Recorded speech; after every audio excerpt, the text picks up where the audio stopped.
Hello guys, today we will discuss what is business process flow. The business process flow is a set of stages steps that are then displayed in the control at the top of the form. Each stage contains the group of steps. Each step represents a column where the data can be entered. So if you see here in this picture we have a business process flow running. So here the business process flow name is displaying, and these are the stages we have: quality, develop, purpose and close. These are the stages we have. So if you see here, these are the columns we have. These columns are the data fields actually.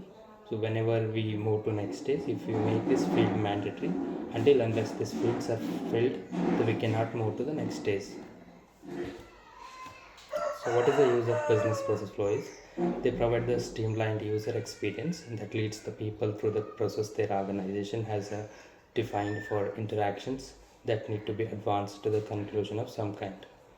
This user experience can be tailored so that people with the different security roles can have an experience that best suit the work they do, and use the business process flow to define a set of steps for the people to follow to take the desired outcome. These steps provide a visual indicator that tells the people where they are in the business process flow. So business process flow reduces the need for trained, because the new user don't have to focus on which table they should using. They let the process guide them. So you can configure the business process flow to support the common sales methodologies that can help the sales groups and achieve the better result. Today I will show you how to use the business process flow in the PowerApps model driven app. So I will take a new solution. Let me create a new solution.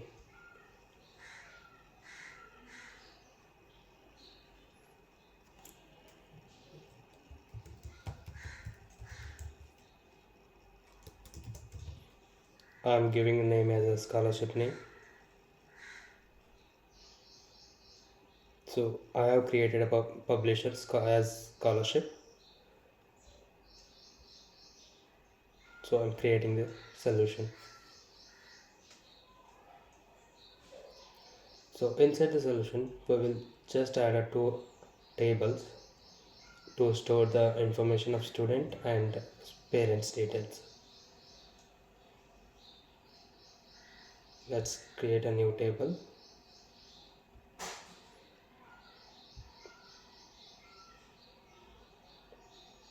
So give the table name as a student. To here in the primary column, so this is also I'm giving as a student.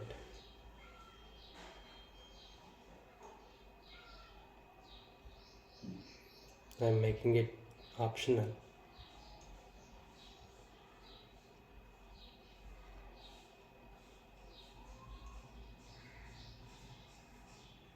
So clicking on the save.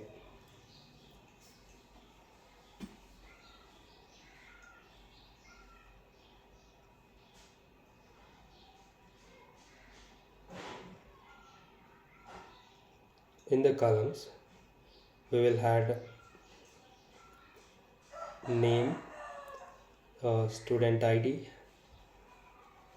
and which class he is studying.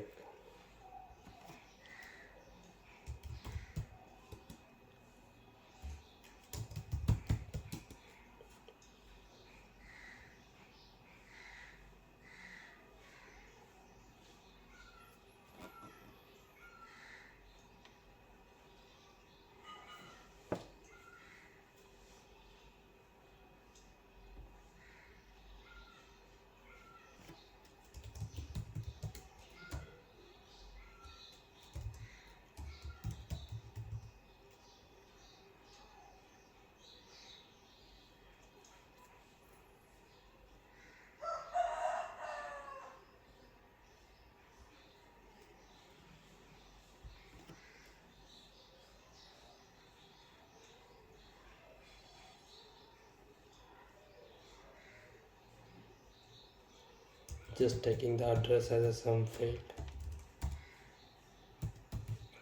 Address and parent mobile number.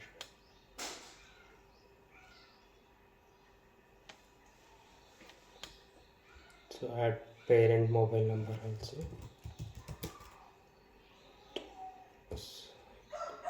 Consider this contact number.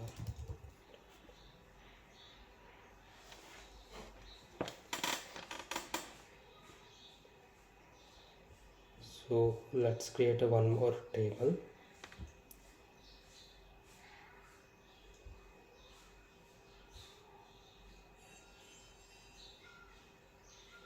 This will be for parent details.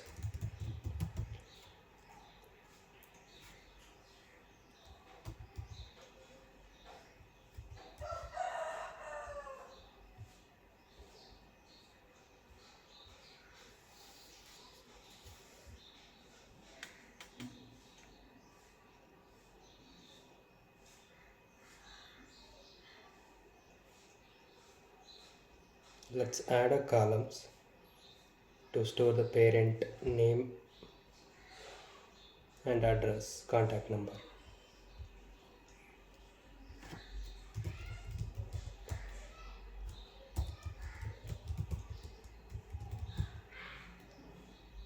So giving father name,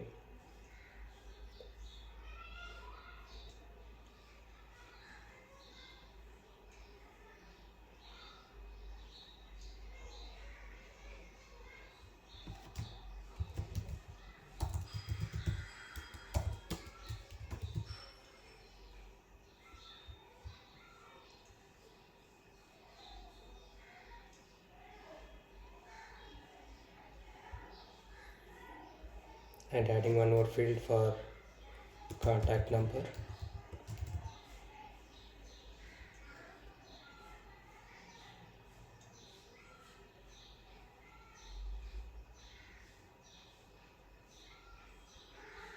Okay, so we have created two tables here. One is student and one is parent details. The parent details should hold the student information as a lookup. We will add a lookup value in this parent details. So whenever we add a lookup in the parent details for a student table, so it will add a many to one relation. So let's create a many to one relation now. So otherwise just create a lookup column, so automatically it will take it as a many to one. Student lookup I am taking.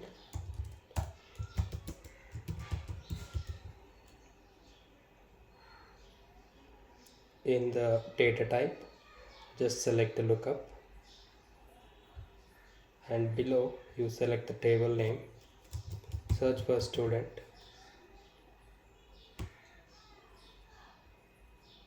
so if you see in the advanced section, this is a schema name and relationship. Just clicking on the save.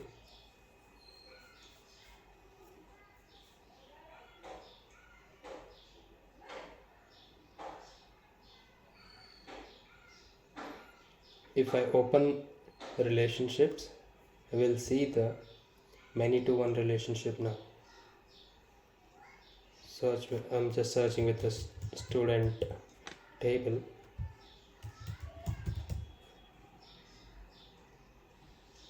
If you see here, this is the student lookup we just added. This is having many to one relationship. So if you see, the parent details can be many for single student. Okay,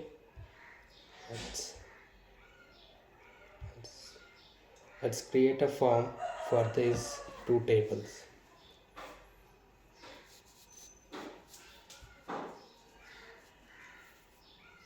So I'm just using existing forms.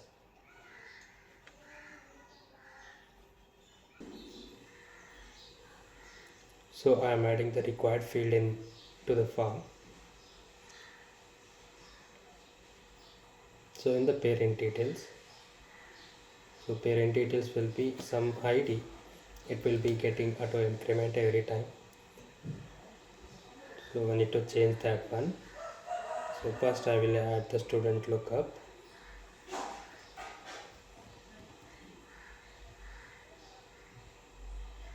and father name and mother name,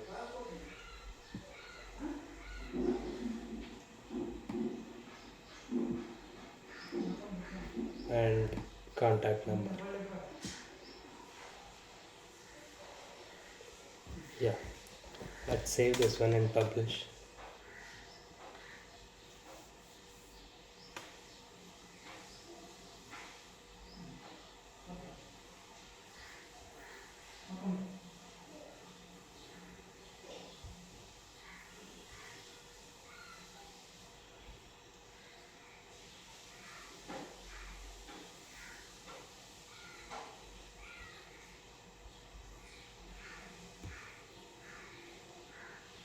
So I'm going back to the parent details columns. Just I will make the parent details table as a auto increment number.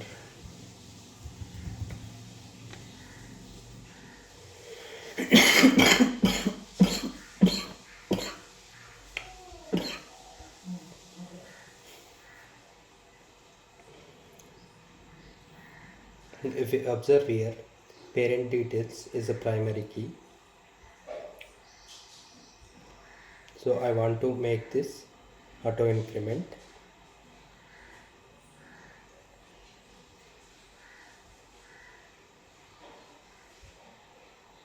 So making auto number, and the required option and just making it optional. So this is the, we can give the any prefix. So I'm giving a stud as a prefix, and it is starting with the 1000.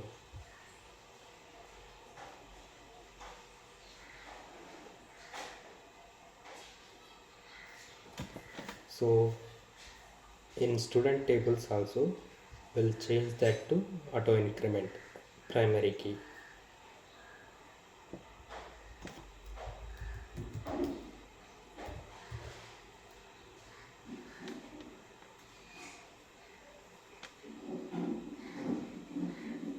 So this is the primary key, we want to make this auto number.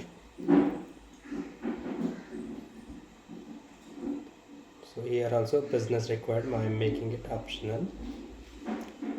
Just saving this data, and need to create a student form.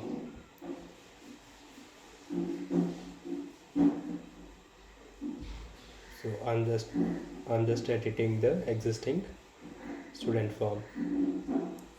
It's the existing form I'm using, and add the required field into the student form.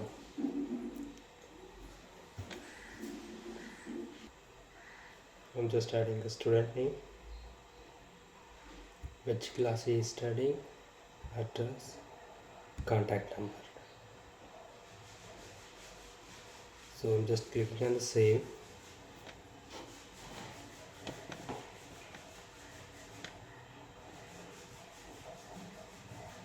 And publishing it. Let's create a one more. Okay, let's create an app now. Later we can create a business process flow.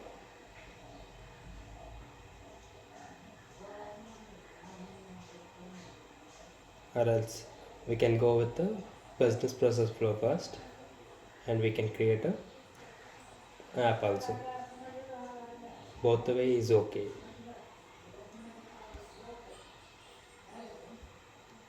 So I'm taking the business process flow now. If you see in the automation, in the process, we have a business process flow. Just clicking the business process flow, and just giving the student business process flow. Okay, and the starting table will be the student. So here it is.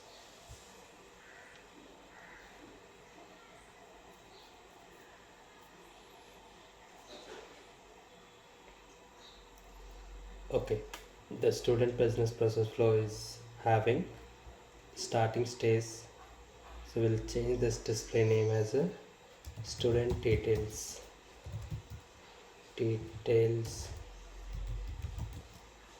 capture.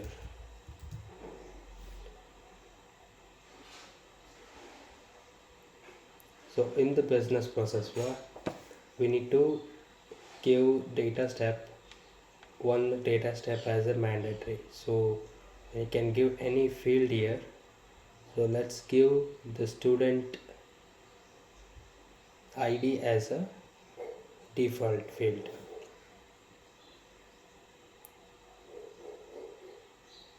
Just applying it, and we'll add a new stage. To add a new stage, just in the top we have option to add the stage. Click on add stage. So the plus icon will appear here. Just click on this one. So new stage will get added.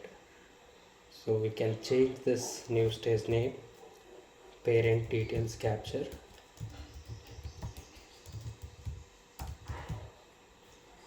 So the table will be parent details. And click on apply in the details and give the parent details primary key as a required field, means data step field. So I'm just going with these two stages now.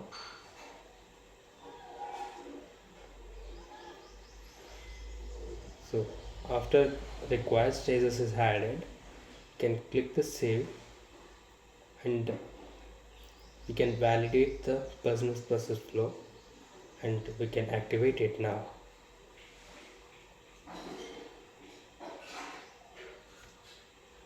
So it is asking for activation. Just click the activate. So once click on the activate, it will take some time to process.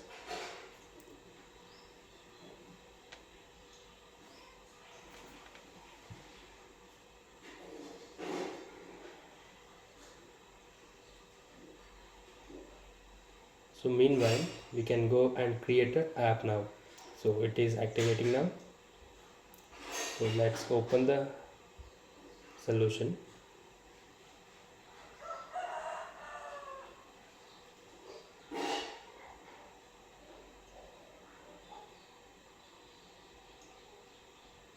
So in the app section, we'll add a new app. This will be model driven app.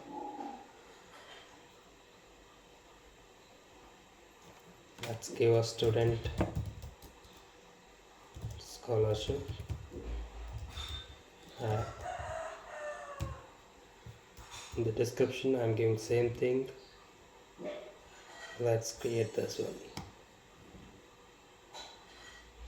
If you see here, this business process flow is activated now. So after it activated, it is showing the button deactivate.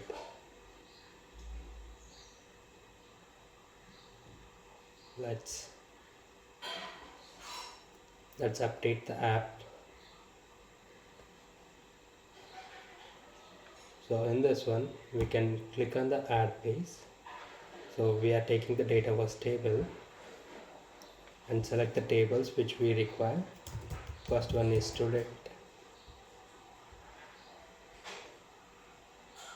and we can select one more parent details as. So click on add. So here parent details and student business process flow is added now. So we need to remove this one. Add the student table, not the student business process flow. Student. Okay. So just click the save.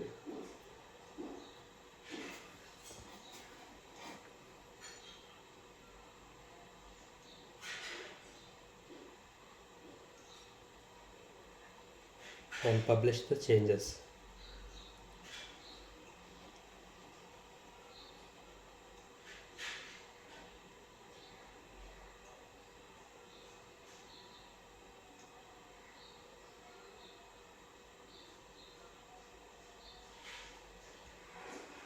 So just clicking on the play. So app will get play now.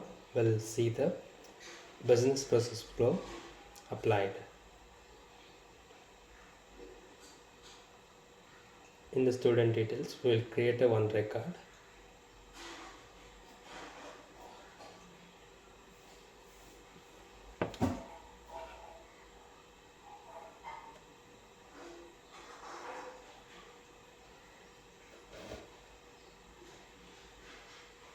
Clicking on the new,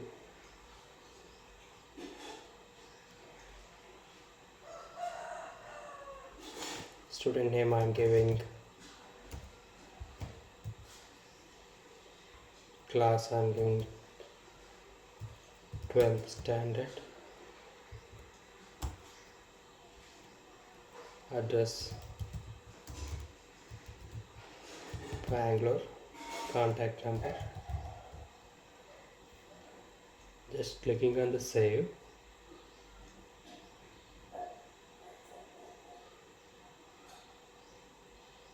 If you see, this ID is applied now.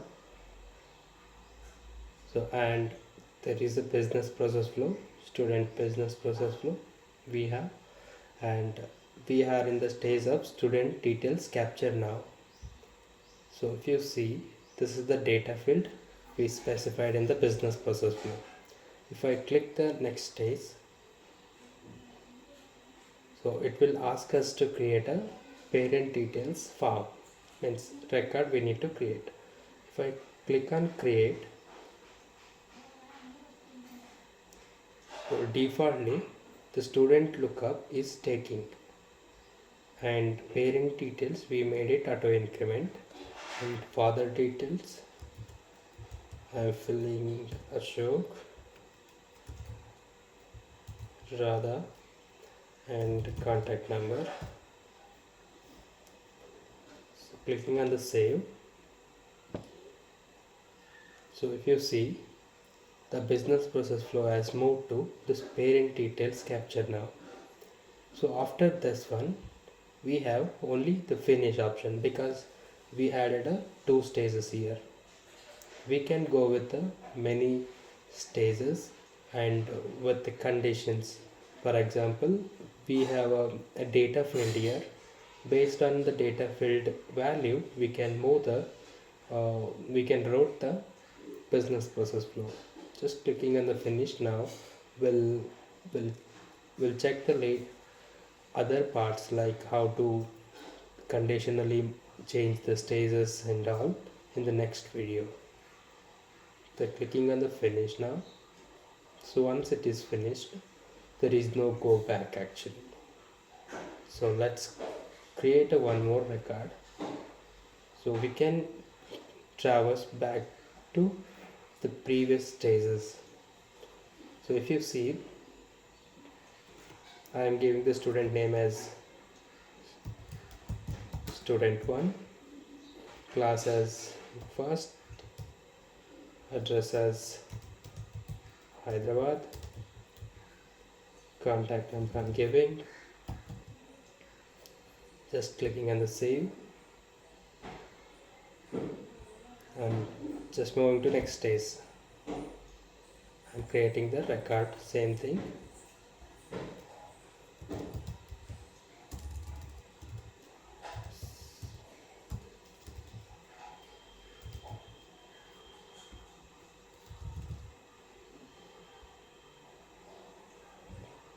If you observe here, we are in the parent details capture stage.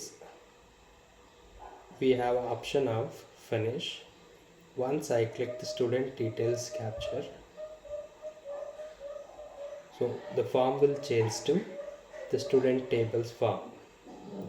Once I click the parent details capture, form will change to the parent details form. So if I click the student details form, and click again. There is an option set active. So if I click this one, the whatever the parent details we captured in the next stage, those will be lost, and this stage will get activated now.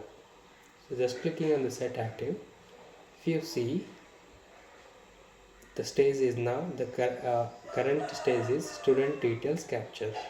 If I click the next stage, again it will ask the create record, because it already lost the relation. So we need to again create a record and add the parent details. Hope this help you. Thank you guys.